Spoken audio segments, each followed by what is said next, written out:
Assalamualaikum warahmatullahi wabarakatuh. Salam sejahtera untuk kita semua. Terima kasih kepada dosen pengampu mata kuliah Manajemen Keuangan Internasional Ibu Mega Tanjung Hapsari yang sudah memberikan kesempatan kelompok kami untuk presentasi.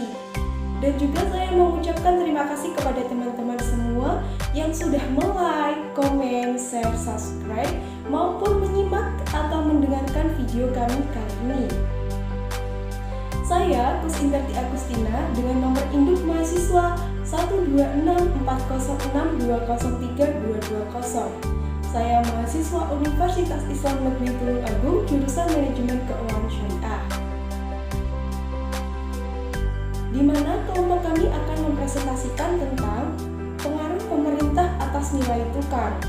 Namun tentunya saya tidak sendiri, saya akan ditemani oleh rekan-rekan saya yang namanya sudah tertera di samping ini.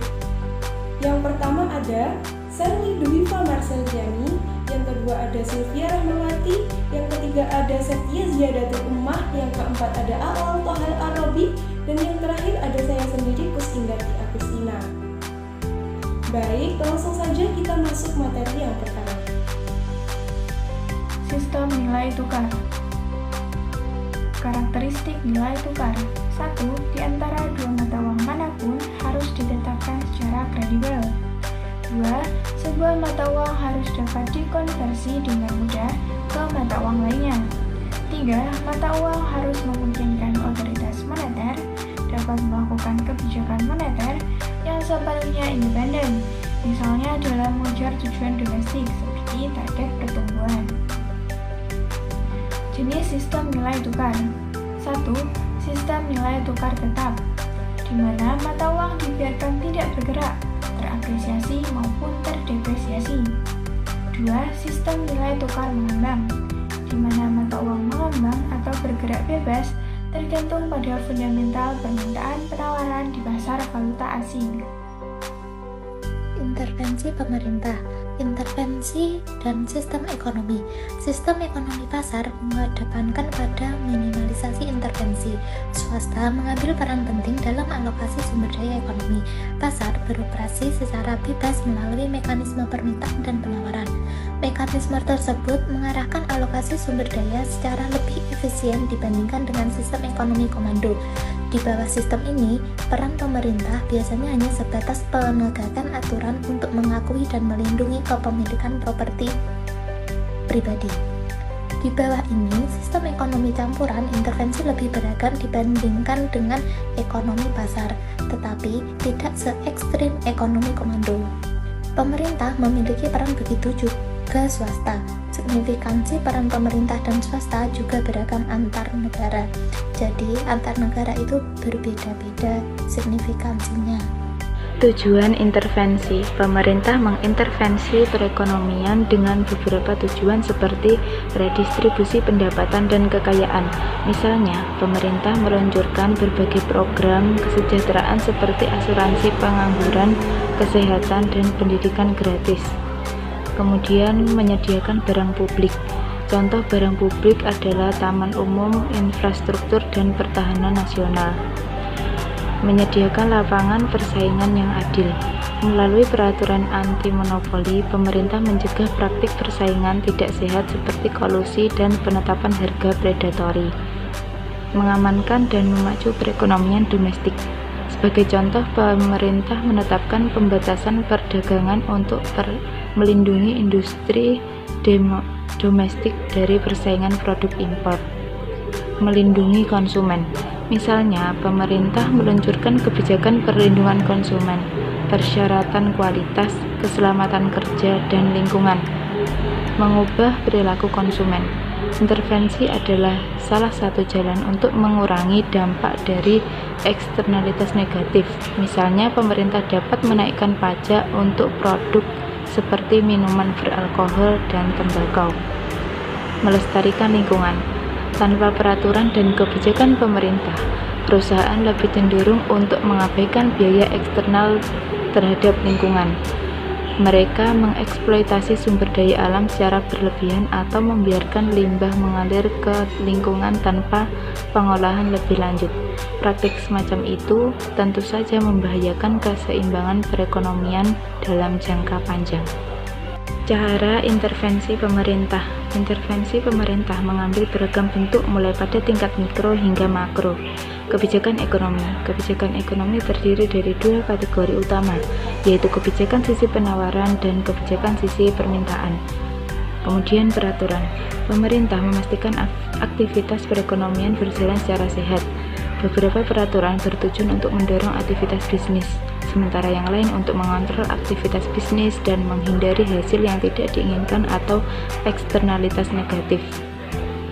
Berikut ini beberapa kategori peraturan pemerintah. Yang pertama, ketenagakerjaan, yang kedua, lingkungan, yang ketiga, perlindungan konsumen, yang terakhir, persaingan. Pajak. Pajak adalah sumber utama pendapatan pemerintah.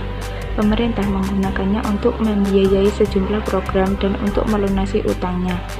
Selain itu, untuk operasional pemerintah menggunakan pajak untuk meningkatkan modal ekonomi sehingga menyediakan barang publik seperti jalan jembatan, kereta api, pembangunan, taman umum, dan pertahanan nasional. Kontrol harga. Di bawah kebijakan kontrol harga, pemerintah menetapkan batas harga untuk barang dan jasa tertentu. Dua bentuk kontrol harga adalah plafon harga atau price ceiling, harga dasar atau price floor. Subsidi. Sama seperti pajak, pemerintah juga dapat memberikan subsidi kepada rumah tangga ataupun perusahaan. Contohnya seperti subsidi bahan bakar minyak, perawatan, kesehatan, masyarakat, pendidikan, penelitian, dan pengembangan pupuk dan bahan baku. Pinjaman lunak juga masuk dalam kategori ini. Kerugian intervensi pemerintah dalam perekonomian.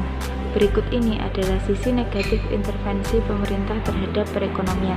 Yang pertama, kegagalan pemerintah, kemudian meningkatkan biaya, yang ketiga lebih sedikit pilihan, yang keempat diskriminatif. Intervensi sebagai perangkat kebijakan. Intervensi pemerintah dalam perekonomian. Intervensi pemerintah secara langsung. Yang pertama, penetapan harga minimum atau floor price. Penetapan harga minimum atau harga dasar yang dilakukan oleh pemerintah bertujuan untuk melindungi produsen. Yang kedua, penetapan harga maksimum atau ceiling price.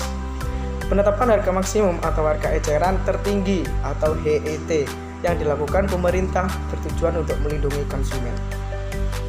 Jadi dari materi yang kita bahas kali ini dapat disimpulkan bahwa berdasarkan kondisi objektif saat ini maka alternatif sistem nilai tukar atau crawling peg mungkin dapat dipertimbangkan.